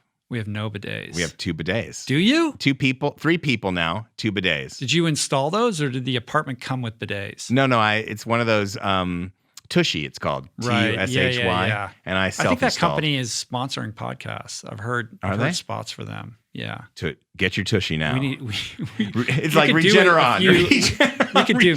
Well, if you don't have a bidet, then you need toilet paper. And you need it anyway. First of all, like this company does not sponsor the podcast, although I'd be happy if they did, because I think it's really cool what they're doing. Basically, it's a direct-to-consumer toilet paper brand. It ships right to your house, and they donate 50% of their profits to build toilets. Yeah. And I think that's really cool. And I think that is significant. It's not 5%. It's not 1%. It's 50%. Right. Like it's real. the Tom Shoes model, but like 5X, right? Or 10X or something like that. Right. Well, the Tom Shoes model, I think for every pair of shoes you bought, they would donate one pair of shoes. Right. So that's but at their cost. At their cost. So it's a little bit different. Like this is even more significant. Much more, yeah. But I think it brings up a broader conversation about social entrepreneurship in general and the effectiveness of conscious capitalism. You have some thoughts on this. Let me preface it by just saying that I think these are movements to be celebrated. Like when I have a choice of what toilet paper I'm going to buy, I can buy the one I've always bought at the store, or I can buy one that's donating 50% of its profits to do something good. Right. So that's inherently a good thing, right? And that's going to inform my consumer choices. But I think it's also important for the conscious consumer to be able to discern the difference between something that is real, and in the case of Who Gives a Crap, I think it is real, versus this growing trend of kind of greenwashing, where all these brands feel like they need to be part of this conversation and this movement. So they step into it, but they do it in a very kind of tokenism kind of way. Yeah, that's co-opting. not meaningful way. Like the investment banker who's taking a knee in favor of Black Lives Matter, but really, is it's more like under social pressure, right, because you kind of have to do that now if you want to be, in the marketplace. Yeah, I mean, I think my thoughts came in after this Thank You brand thing that is coming up, right? Like they're another Australian company that you sent me that information. So my friend Steve Barr forwarded me this thing about this company, Thank You, which I thought was really interesting. I sent it to you. Yeah. It's also, of this ilk.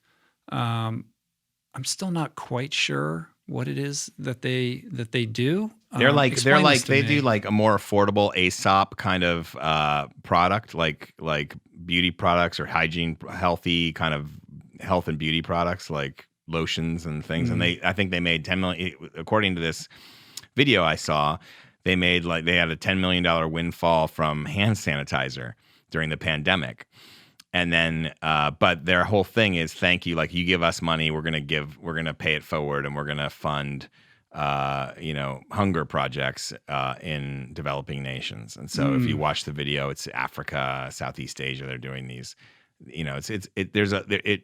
it reeks a little bit of white saviorism, which is an issue. But my problem with the social entrepreneurship stuff is, does it work, right? Is conscious capitalism, does it work on its own? Is it just another sales pitch? That's what I wonder. I'm always skeptical of anyone who says they're going to change the world. Because I don't mean to be an asshole. How dare you? I don't mean to be an asshole. That's the only way anybody does change the world. No. If you tell me you're changing the world, it is not the same thing as showing me you change the world. And the reason I came to that conclusion is I've done some stories where I went into, I've tried to report on issues a lot.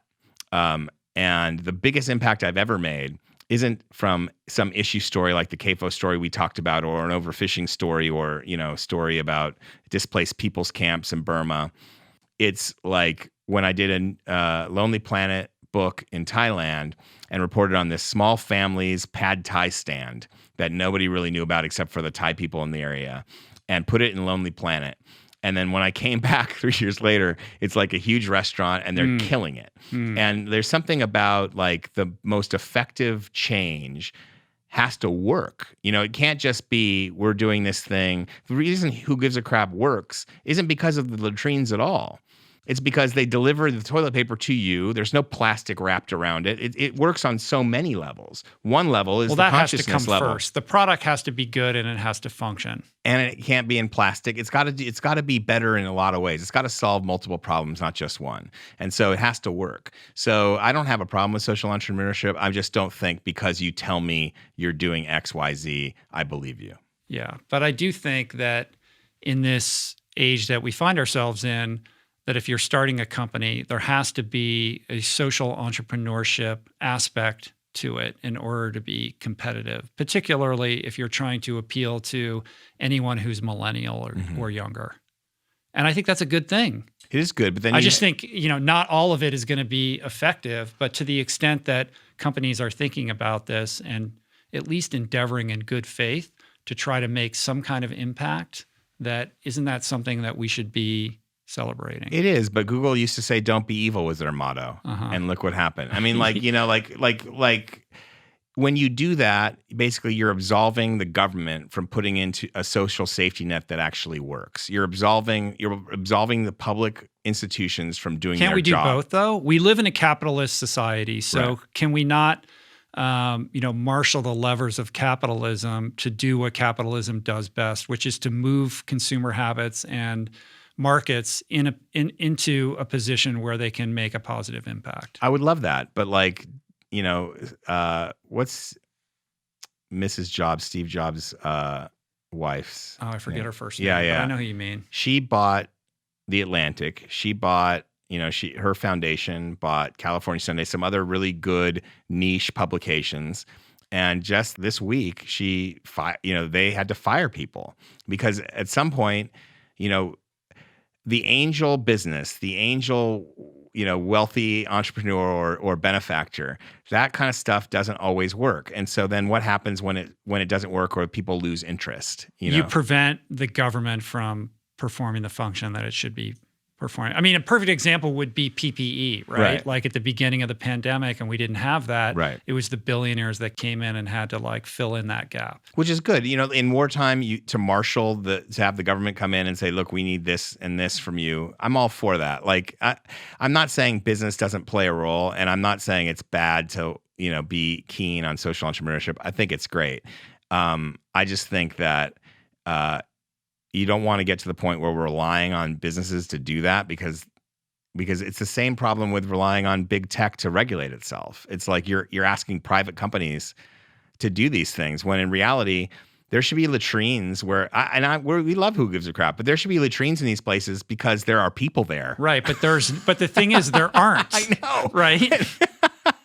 So there is this argument that either an NGO is going to go in and solve that problem, Yeah. or the government in that particular locale is going to take care of it. And in the event that that's not happening, let's buy a little Who Gives a Crap. I love believe me, I used you earlier.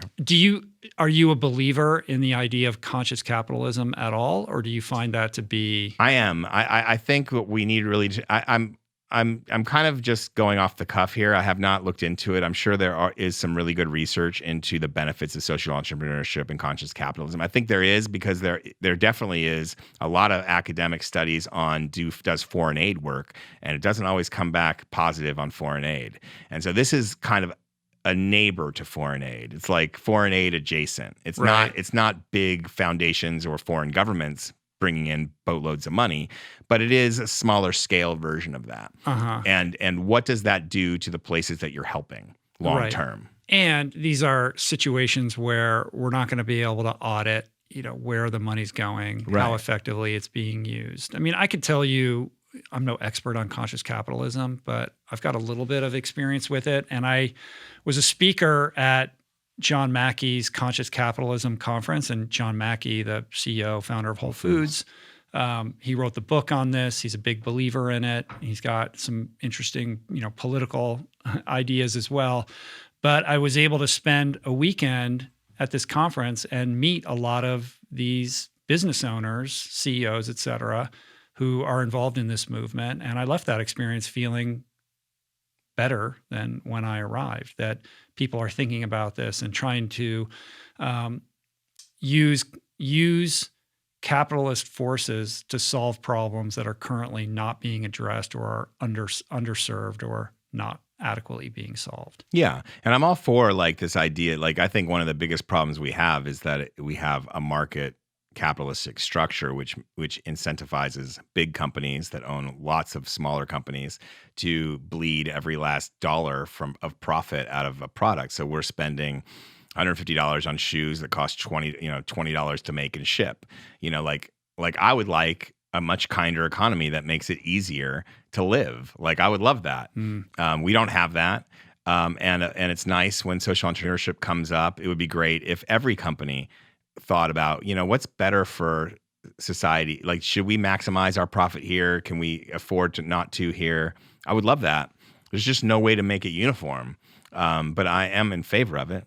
Yeah. Yeah. Effective altruism is probably better. Like if you're looking to be part of solving a problem that's not being solved right now. Yeah. Effective altruism is basically the study of how to best use resources to solve problems the most economically. I had a guy on the podcast a while back who's one of the big movers in this world. His name is William McCaskill, and basically he's part of this community where they pledge a certain amount of their income every year. I think 30% of his annual income, something very significant, maybe even more. Like he's capped his salary at some, quite low sum that allows him to live, and then everything else he gives away. And the manner in which he decides where to donate his money is dictated not by his emotional attachment to certain causes, but to what is most effective. And that means that he ends up like buying a lot of malaria nets. Like that's the cheapest thing that you can do to solve the most number of lives. Bill and Gates. it's not as sexy as like, malaria. I want to start a music school in, downtown LA or something like that, where you have like, you feel emotionally invested in it or, some kind of connection to it that isn't necessarily logical in the calculus of money versus lives saved. Right. So yeah, well, who was that? There was that story years ago about the guy who runs his company and decided to cap his pay at like $100,000. The CEO that capped his pay at $100,000. Oh yeah, Dan. I met that guy at a conference, and it's great. Yeah. These are great stories, and like, but I don't see them catching fire. I don't see. You know what I mean? I don't see it. So like, it's great in the small scale. We can only affect our locality. I love it. That's good. And I'm in favor of it. I mean, I would like this all to work. And I think to solve our really complex problems, we need so many different solutions. So I'm in favor of these small solutions. I just don't think you can depend on a hand sanitizer salesman to solve them. How dare you? All right. One more thing I want to share before we move on from show and tell. I guess this is a show and tell. Back to, reviewing content on Netflix, I suppose. We are Netflix. But we are Netflix. I watched Song Exploder on Netflix the other day. For people that don't know, Song Exploder is a podcast where the host basically takes a band or a song and over the course of the podcast, like deconstructs how that song was made with interviews from the musicians. It's super interesting if you are curious about the creative process in general, like how do these things come together? And he does it in a very engaging and fascinating way. That podcast was developed into a limited television series on Netflix.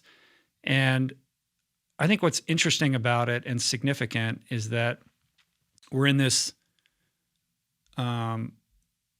moment right now where the entertainment industry is looking at podcasts as a means to develop them for television shows, and a lot of big podcasts have been translated into television shows, but it's primarily been in the true crime kind of genre, right? Dirty John and shows like that turn into like episodic television. And some of these shows translate well, others don't.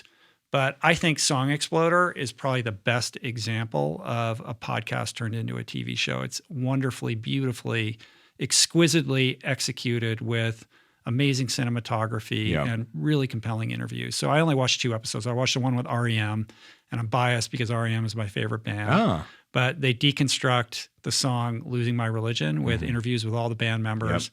I just thought it was brilliant, really cool. And then Lin-Manuel Miranda, I watched that episode, deconstructing the Aaron Burr song from Hamilton. Yeah, I watched those episodes too. I thought the coolest thing about that one is the fact that George Washington was meeting with his cabinet in Washington Heights. Right, in Washington Heights, which is I never knew that. Lynn's neighborhood. Right, I just never knew that. I know. And so that's kind of cool. And it brings it all home. Yeah. And he used to sit in that house and write. And rap to himself. I guess it was open. It's open as a museum, and he would just sit in the corner in a chair and work all day, and people would come in and wander around. Yeah. While he was sitting there. Who's that guy? Trying to channel, the energy of that era. I didn't realize it took him 5 years. And when he first was speaking about this project, at the White House, because Into Heights was out, so he had a little name and cachet, and obviously from the group that he was in, Freestyle Love Supreme. But people were laughing at his idea at first. Yeah. And look at what it became. I thought that was a really good episode. I think REM, I mean, I didn't realize to the extent, I guess looking back, it makes perfect sense how Losing My Religion took them from like this kind of quirky alt band to like U2 level superstar. Yeah. It was a huge, lever in that gear that took him to, and how that song became like an anthem to different communities of people for different reasons. Out of Athens, Georgia. Georgia at that time. Remember they had REM, B-52s, Indigo Girls. Athens, Georgia was a little hotbed. It's a great town. I love Athens, Georgia. I do too. Yeah. I do too. I love it. I did a talk there a couple of years ago. I'd never been there before, and I just basically just put the earbuds in and had REM on the whole time. I was there I was like, I wonder where he grew. Where's Michael Stipe's Where's house? That church? Like, where was their like headquarters, their little recording studio? They lived in a reclaimed church that had become art, like Peter Buck and I should have asked Michael somebody Stipe. where that is. I would have liked to have visited that. But what I like is it's really creative how they use the tracks. Like they get the demos, they get they isolate out all the different parts, and then they play them to the band members, and then you're able to watch their facial expressions in real time, like listening to that. And something about the fact that REM, this happened so much longer ago, and they're just older dudes, makes like the gravitas hit me a little bit more than having just watched Hamilton, and Lynn's been getting so much play lately. Although I did like that one too, but like the REM, just kind of looking back at this song, and they have perspective, now because they're in a different place in their lives. Yeah. All right, win of the week. First up, we got to talk about Sarah Hall. I think win of the week, with respect to Rafa Nadal, who was amazing, and that's my true. Lakers. Are you going to put on he's putting on his Lakers face mask. Yes. Big ups for the Lakers last night. And LeBron James, and fourth title and fourth finals MVP. I mean, amazing. And there was a great story that Lindsay Krause did for the Times on the Tao of Rafa, and like LeBron is kind of somebody I think when he speaks, you can actually take pieces and apply them. That's what's so great about sports, is you could take pieces of answers that they might give you to questions and use that as fodder for how you live your own life. Like I remember when I was writing One Breath, he was talking about how, you leave it all on the floor and live with the results. And I had never written a book before, a narrative book like that before. And I was like, felt like I was in over my head, and I knew the only thing I could do is give it my very best and live with the results. If it got rejected, if it never made it anywhere, I would be able to live with that. And this week, I think the theme is sometimes you don't have to win to win. You don't have to be first place to win the event. Like, and we can talk about these two people. Well, just to put a pin on LeBron, what is most amazing about that guy is like, here's a guy who from the time he was a young teenager was given the imprimatur of like being the next hugest thing ever. Like he was going to inherit the reins of Michael Jordan, and he fucking lived up to it. Amazing. He lived up to it. He exceeded expectations, actually. Like it's hard to actually be given that expectation and to exceed it. 99 times out of 100, that would have crushed that person. People fail. Yeah. And to do it at his level, and now he's like helping to turn stadiums into voting areas, and like his activity off the court is equally impressive, if not maybe more impressive. He's unbelievable in terms of the impact and the legacy that guy's leaving. And it's so weird to be so good and so dominant and to accumulate haters like he has, and a lot of that I think came from a racial place when he decided to take control of his own career and put people that he was close to, his friends, as kind of his agent and the person who was working on movies with, and those people are now like ballers, and he did it, and they're all huge successes, and you don't hear any negativity. Like there's no scandal with LeBron. It's amazing. All right, but on to Sarah Hall. But yes. So yes, winning the race without winning the race. Yeah. I mean, she's definitely the story of the London Marathon. Absolutely. Even though she got second. It's just such a magnificent performance on her part. So in the midst of this stacked field in which she's competing against the current marathon world record holder and the 2019 marathon world champion. She runs her personal best, like 2:22, Amazing. sixth fastest of all time for U.S. women. But what really captured everybody's amazement was how she was just passing people like crazy at the end with this unbelievable kick, including in the last mile passing Ruth I don't know how you say her last name. Chepnegich? Yeah, Chepnegich. Who's 26. She was the 2019 world champion, owner of the fourth fastest marathon time ever. And it was this redemptive moment because Sarah had to drop out of the Olympic trials. And, she's in the later stages of her She's 37, career. right? Yeah, it's like she's 37 years old. Not only that, she adopted her and Ryan, her husband, Ryan Hall, legendary marathoner, adopted 4 girls, sisters from Ethiopia. So she's like this mom to these 4 girls. I know she was a mom of who 4. are all running now too. I think the older one of them, at least, is like doing really well in running. It's just a beautiful story, and to have Ryan, her husband, as her coach. Ryan shared some footage of him like screaming at her like the last mile when she's running by. He's like losing his mind. It's really cool. And on a fitness tip, have you seen what Ryan Hall looks like these days? No. So you probably have an image of your mind of him winning like the New York Marathon, like typical marathoner build, like super skinny, tall guy. When he retired from running, he just went into the gym like a beast. And now he's just gargantuan. Really? It's crazy. Yeah. I mean, it took him 2 years, but he is an absolute monster now. It's unbelievable. He's Rich Roll in 2 years. He doesn't run really at all. I think I saw Sarah sharing something about how he was going to run an ultra marathon, like a 50 miler on no training.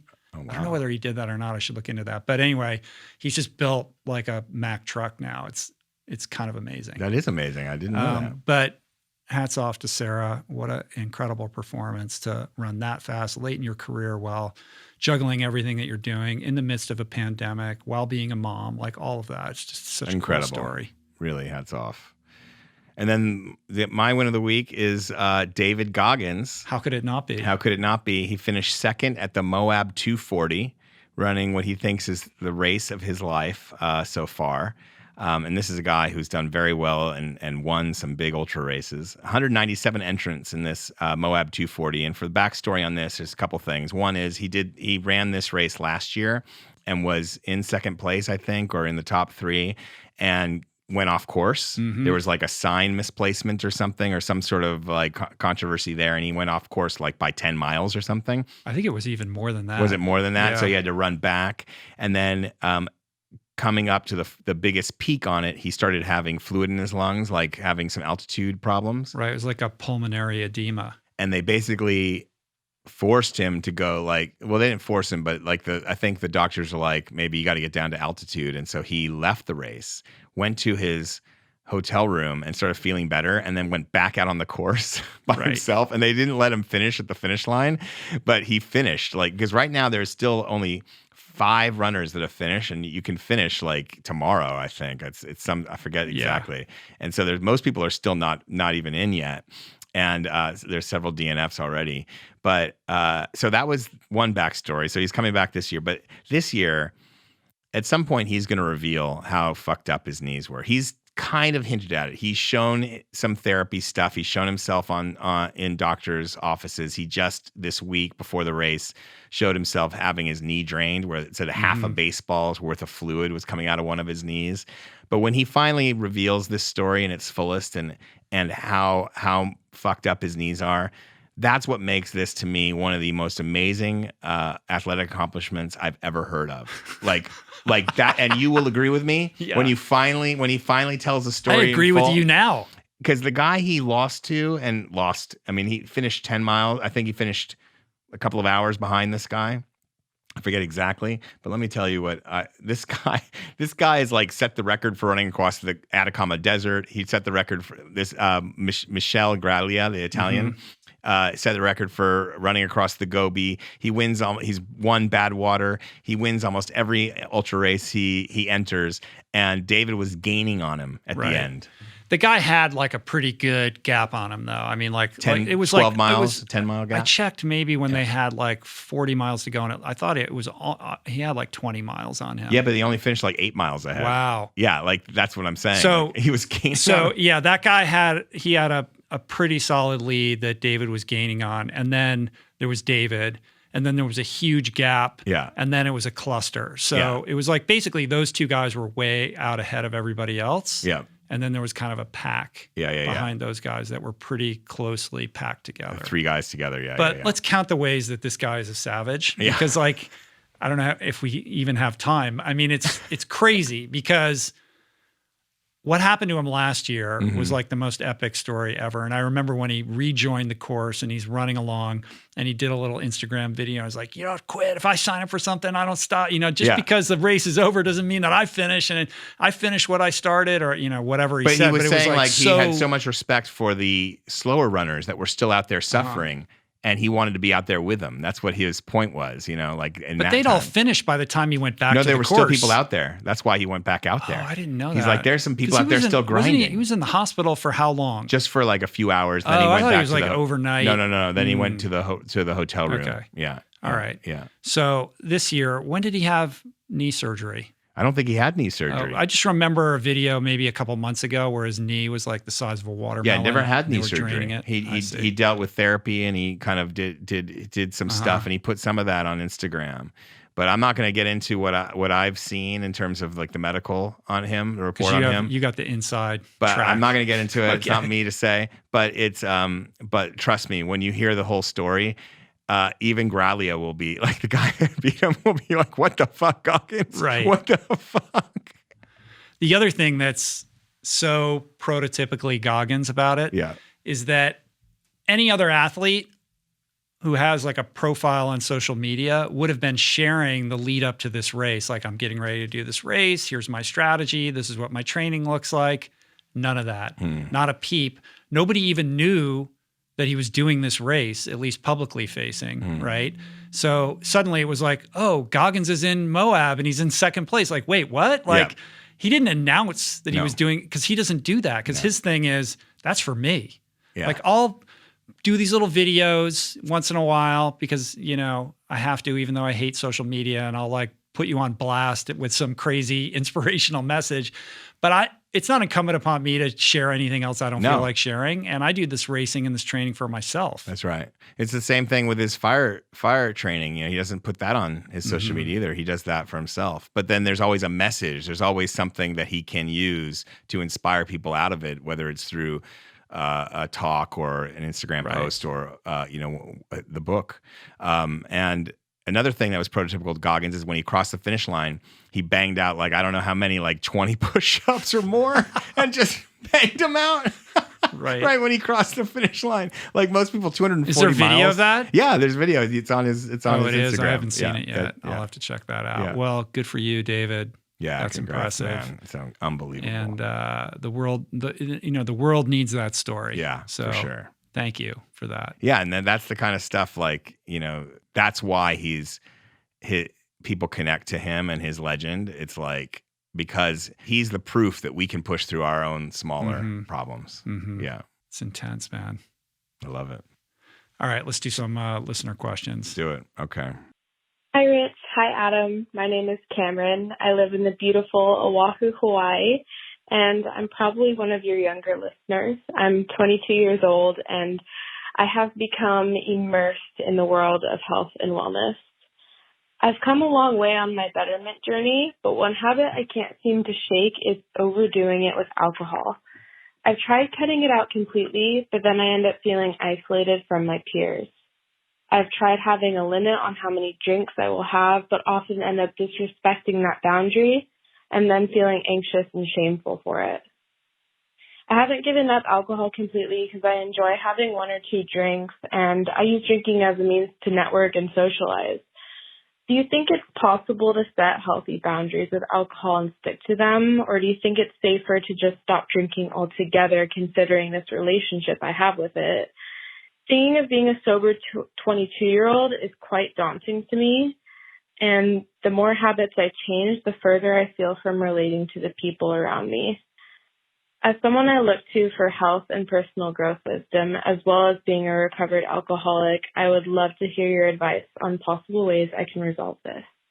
Thanks, guys. Thank you, Cameron. How cool would it be to be 22 and living in Oahu, first of all? I want to be 48 and living in Oahu. I know. It sounds good, and it sounds like you've got a cool life. And thank you for the question. I mean, the first thing I would say to you is, to your specific question, is it possible to set healthy boundaries around alcohol and stick to them? Only you can answer that question. Baked into what I just heard, it sounds like you've tried to do that and have failed. So I would encourage you to kind of think about that. Alcoholism is a self-diagnosed disease, and I can't say whether you're an alcoholic or not. Only you can make that judgment call for yourself. But to the extent that your alcohol use is starting to interfere with your well-being, which it sounds like it is, I think it's worth spending a little time looking into that, particularly as somebody who's immersed and interested in the world of health and wellness. If you're interested in those things, I'm not sure what role alcohol plays in furthering whatever goals that you set for yourself. In my opinion, it's only going to be an impediment. And I think these experiments, like, hey, let me go out and cap my drinks. Maybe, I'm going to go out and see if I can be with my friends and only have 2 drinks, or maybe I'll only drink beer, or I'll only go out on these nights. These are all, experiments that I've played around with myself, only to find out that they never work. Maybe they'll work for you. I don't know. But it sounds like your relationship with alcohol is making you unhappy, and it's moving you further away from what it is that you most aspire to. So my suggestion to you is why not try to go sober for 30 days? It sounds like you've done that in the past. You've had stints where you've given it up completely, but that's impaired your ability to network and socialize with your friends. So what is that about? Why is it that you feel like you can't go out and network or socialize unless you're drinking? Is it because it makes you uncomfortable? Is it because it's no longer fun? And I think that's where the work is. Invest in what it is that is leading you to be uncomfortable around that specific dynamic. And I think that will be a means of connecting with what exactly alcohol is doing for you and is not doing for you. On top of that, like, how can you be in health and wellness if you can't control your drinking? That's like the hard truth here. And I think this might come across as daunting and scary, the idea of giving up alcohol, but in truth, you won't know unless you try. And I think if you just try to do it one day at a time, like they say in 12-step, and not worry about whether you're ever going to drink again, you might find yourself enjoying it in a way that you haven't previously. But I think, when you give up alcohol completely and then you find yourself isolating, that's because alcohol is your salve. That alcohol is the grease that allows you to interact socially. And when you remove that, you're lacking in the tools to be able to do that sober. And the kind of idea behind recovery is developing your emotional aptitude and your social skills so that you're not reliant upon a substance in order to kind of gracefully, navigate your friends and these social situations. So again, it's not for me to tell you what you should or shouldn't do. It's not for me to diagnose you, but it sounds like if you're thinking about this, that perhaps it's a problem, because people who have a healthy relationship with alcohol are not the people that leave voicemails like this, right? So clearly there's something about this that is unhealthy or dysfunctional for you. And I can only speak from my own experience, which is when I stopped playing these games about, well, maybe I'll have 2 drinks, or maybe I'll do it at this, these nights, but not these other nights. When I just let go of all of that and accepted help and started to, live sober, that's when my life improved and got better in unimaginable ways. And I just want everybody to have their version of the experience that I had. So I would encourage you to explore 12-step in your area. I I don't know what it's like in Hawaii, but I think if you're in Hawaii, they're kind of functioning normally because they've kept the island pretty protected from COVID. So I suspect there are probably Alcoholics Anonymous meetings that are in person, and perhaps you can go on the internet, find out where those are, and attend. Set aside your preconceived ideas about what it might or might not be, and just show up with an open mind. Listen, try to find somebody that you can talk to. Try to look for the similarities rather than differences. And if you can find that person to talk to, sit down with that person, tell them the truth of what you're really going through. And I think that will be revealing in what you want to do going forward. Well said. Thanks, Cameron. Did I miss anything? DK is here. DK could have dropped a better sober bomb than No, I think it was perfect. Yeah. I think it's normal for a 22-year-old to feel that. Right. Yeah. Because you're probably used to running with a bunch of people that drink. Right. Right. Because most 22-year-olds Yeah, drink. exactly. But I would say that be careful. Sometimes, the people who we're closest to are mirrors, right? That's what the yogis like to say. And so you might think you're getting a reflection. You might be thinking you're getting some you need to connect with this person, and the only way to do that is to be on their level. But that might just be a story you're telling yourself. You might be able to go out and hang out and be completely welcome and connected with people without drinking. Well, you can. Yeah. You can. But with your group of friends, I mean. It might not isolate you yeah. from your friends like you think. Yeah. It might not be as isolating as you think. Probably won't be. But, you have to experiment with that. Mm-hmm. Like a 30-day experiment seems like a good way to go. Why not? Yeah. All right. Let's go to the next one. This is a related question. Hi, Rich. Hi, Adam. My name's John. I'm from London, England. I am 7 years sober. I'm also 5 years plant-based. And Rich, you've been a real inspiration for me. As somebody who I guess is a type A male, it's rare to find role models in sobriety and in plant-based eating. So thank you so much. My question is around sobriety. Rich, I've listened to your story and I've read your book twice. And one thing that I'm not sure you go into is how your social relationships suffered when you became sober.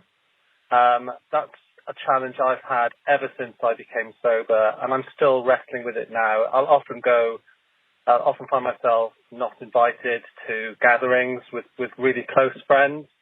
Some of my friends see me suitable maybe for a country walk, but not a bachelor party or any other gathering really. And, it can be quite hurtful. It does knock me back a bit. And, I see it time and time again. I get judged as a non-drinker and not included. And I'm just wondering, Rich, if you've had any experience in your story of that, and how have you dealt with it? Thanks both for a wonderful show. Take care. Bye. Thanks, John. It's a great question.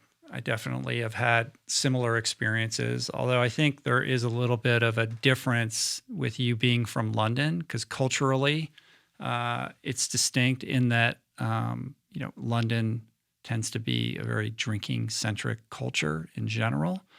So I suspect that the challenges might be a little bit more intense where you live than where I live. The first thing I would say is that disinclusion, the idea that you have these, quote unquote, really close friends. First of all, I would wonder how close are they really if they're disinviting you or not inviting you to do fun stuff? Are they really your close friends? Maybe they are, and maybe they feel like they're sparing you from putting you in an uncomfortable situation. But either way, that lack of invitation or disinclusion says more about them than it does about you. And often, and I've experienced this, it's worth considering that you act as a mirror to their own behavior.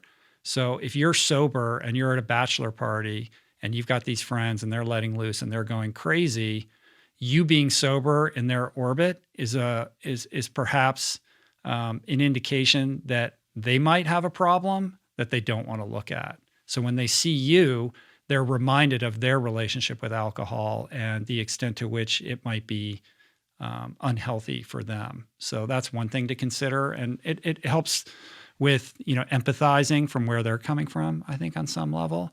In my own personal case, I just made a ton of new friends. Like I needed to develop a brand new community of people who were living more in alignment with this new value system that I was developing. And so I would encourage you to do just that. It sounds like you've been sober for a while, but that, you feel cut off or lonely from your friends. So perhaps try to find a way to tap into a different community, whether it's through 12-step or even Andy Ramage's 1 year no beer community, which is London centric. I would encourage you to reach out to Andy or to figure out how you can participate in that movement, because that is just packed with people who are experiencing life alcohol free. And then to find new activities and new things to do. I mean, personally for me, when I got sober initially, I didn't want to go to a bachelor party because that was scary and I thought I might drink. Today, I have no interest in going to a bachelor party because it's just not something, like that kind of behavior and activity is just not something I want to be around. They're very douchey, these bachelor parties. Yeah. Hi on the douche meter. I don't go to bars, not because I'm scared if I go to a bar, I'm going to drink, but going to a bar when you're sober just isn't that fun. And what you learn over time, and I suspect you already know this, is that what is meaningful is having meaningful interactions with those friends that you care about. And when there's a lot of booze around, those interactions are very surface level at best and not meaningful. So maybe shoulder the responsibility of inviting your friends to do things with you that interest you that don't involve alcohol, rather than waiting for them to invite you to do other stuff, or developing a resentment around not being invited to do something. And doing an inventory around that resentment, I think, would be super helpful. Work a program around these emotions that you're having around the relationships with these friends. I like it. I think, having spent quite a lot of time in London and seeing how alcohol is really like ingrained in the culture there, I think there's an element, like we talked about Goggins earlier, of the only. You're kind of, it's a little different than being sober here in Southern California. You do feel everybody goes to bed at 10. Yeah. They're and up for their mountain bike ride. Exactly. Like you really are kind of the only. And Goggins has embraced that, being the only. He talked about being in his book, talks about being in the SEALs. And the SEALs are like train hard and then party hard. And like when they were based in Thailand, and he would he didn't want to go to party. He wanted to study and then get up and beat their ass in whatever training they were doing the next day. And it rubbed some people wrong. And he was disinvited or was and it impacted he suspects, impacted his, which he writes about, impacted his advancement to some of the teams. So, but he embraced being the only, and that's what he had to do for his own kind of well-being, but also it's how he kind of excelled. He embraced it. Right. But he's a very unique individual, and he had to accept some level of loneliness that he's comfortable with. Yeah. And what I'm gathering from John is that he wants to be connected to his friend. This is different. This is qualitatively different in that regard. Yeah. I just think there's a way to do it that can be accomplished without the kind of stigma of alcohol kind of hovering over the dynamic itself. No question. And so if these friends are really good friends of yours, they're going to be more than happy to connect with you in a meaningful way in an environment that doesn't involve alcohol, whether that's a dinner party at your house or some athletic activity or some other thing that you can mutually enjoy with this person. And if they're not interested in that, then I think it's, worth considering just how good a friend this person really is. Yeah, and again, it all goes back to working your inventory around this. Why are you resentful? What is your part in this? How are you contributing to this? And how can you change the dynamic with certain things that you can do in terms of your perspective of these friends and the activities that you can, or the actions that you can undertake to, mend what appears to be, fractures in these relationships. Yeah. And like any tough thing, it could end up being a benefit to you, however it plays out. Mm-hmm. Going through the hard thing can become what helps you get you to an even better place. And also, why don't you call them up and tell them how you feel? Yeah. and have that conversation, because maybe they're not even aware of how this is impacting you. And if they are good friends, they'll be able to hear that. Beautiful. All right. One more? Let's move on. Thank you, John. Thanks, John. Let's go to Colorado. Hi, Adam and Rich. My name's Greg Johnston. I'm from Colorado. I've already adopted a plant-based nutrition plan. I eat all plants all the time, as much whole food as I can. I'm losing a ton of weight. Got my blood work back. Everything's good. My blood pressure is down in the great numbers. Not on any meds. Just take my B12 supplement. My question is, I'm 52. I've read, Finding Ultra. I've become a great fan of the Ritual podcast. I watched, The World's Toughest Race with, Bear Grylls. And I live in Colorado. This is the perfect place to start doing some adventure sports, some endurance sports. What do you see as the way to break into this for somebody who's 50 plus, former college athlete, but really let himself get out of shape and is now getting back into shape? I would just love to hear some ideas of how you would take it if you were there. Thank you, Greg. Great question. The first thing I would say is I can't shake this sense that you're waiting for somebody to give you permission to do this thing. And the truth is, you don't need permission. You already have everything that you require in order to go outside and begin this process of moving towards this goal or this dream you have of doing adventure sports or endurance sports. So maybe look at what's behind that. Like, why do you feel like you can't start until somebody says it's okay or provides a roadmap for you to do so? The truth is, it's in the doing that the path is revealed. So you have to just begin. So whatever pair of shoes you happen to have in your closet, pull those out, go outside and go for a jog. And if you can't jog, start with a walk and then show up the next day and try to walk a little bit longer. And one day you'll find yourself jogging a little bit, and just slowly over time expand that. And if you're patient and you're consistent, I think the answers that you seek will start to unfurl before you. You don't have to have this whole plan completely conceptualized before you start. And in truth, that's the wrong way to think about it and to go about it to begin with. I think it's great to set a goal for yourself. If you're like, I want to one day do this crazy race, so I'm going to start with a 10K or whatever it is, to put something on the calendar that holds you accountable. Maybe you can find a friend to do this with, so you have an accountability partner to make sure that you get up out of bed in the morning and get after it. But ultimately, this is about falling in love with a lifestyle shift that's going to lead you over time into a very different place. What that looks like for you is going to be different than what it might look like for me or for Adam or for somebody else.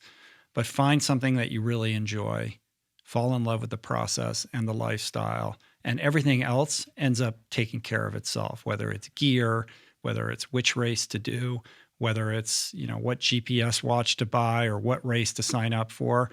All of those questions get answered. But if you're stuck in the starting gate trying to figure it out in your head, you're never going to get to first base. Yeah, just go for a run. Just go for That's it. A hike. This is not rocket science. No, just hit the trails. And there is no secret. Well, I like the idea of being in Colorado. You can just look where's the beautiful place you haven't walked yet or run yet, and go check it out. Mm-hmm. Yeah, turn it into a fun adventure. Exactly. Congratulations on the lifestyle change. Those are some really important big markers. I think the other thing that might be worth commenting on is it's interesting that you open the question saying you're 52. And from that, I infer that there's some sense that maybe the ship has sailed, or it's too late, or you're too old to do that. And let me disabuse you of that notion. As somebody who's turning 54 in a week, 52 is not a barrier to this. In fact, I'm jealous of you being at the beginning of what could quite possibly be the most enriching experience of your life if you lean into it. So get out of your comfort zone, put the fear aside, put one foot in front of the other, and start with tiny steps. Make it about the atomic habits that you build over time. That way, it's not daunting. You're eating little bites every single day, and with that, you build momentum. And these things then develop their own momentum, and they become it has a life of its own that will, put wind in your sails and guide you where you're supposed to go. Absolutely. And I do understand, though, being in Colorado, seeing those incredible, I get it. Like if being 52 seems like a problem when you're in Colorado surrounded by endurance athletes that are just whizzing by. Yeah, and that's they're true. Top of their game. Yeah, because everybody's crazy fit. Yeah. Yeah, they all look like they're, lining up for the Kona World Championships like every single day at the coffee shop. Exactly. I get it. Forget about that. Yeah, it has nothing to do with that. No, this is about your relationship with yourself and the person that you want to become. Boom. All right. Rich, Let's that's wrap some it good up. shit right there. Dropping wisdom. How do you feel? Me? Yeah. I feel great. I feel like this is a good place to vent my concerns for the well-being of humanity and in a safe space. You do. I'm glad to provide that venue for you so you can go home. I can go home. Be the best husband and dad and swim run aficionado that you can. You know what? I appreciate that about you. Right on. Just getting in the McConaughey You got to get into it headspace for tomorrow. I can't wait to hear about it. Cool. We'll be back in 2 weeks. In the meantime, follow Adam at Adam Skolnick on all the socials. If you'd like your message considered, leave us a voicemail at 424-235-4626. You can find me at Rich Roll pretty much everywhere. Please take a moment to hit that subscribe button on YouTube, Apple, or Spotify. Check the show notes on the episode page at richroll.com. We'll put links up to everything that we discussed today, as always.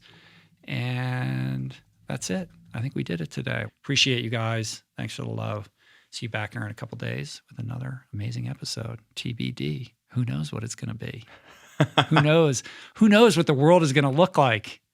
We'll still be here in a couple days. It'll still be. Well, that's the funny thing with this show. We always think we're going to talk about something, and then the world spins off its axis, and it seems no longer relevant.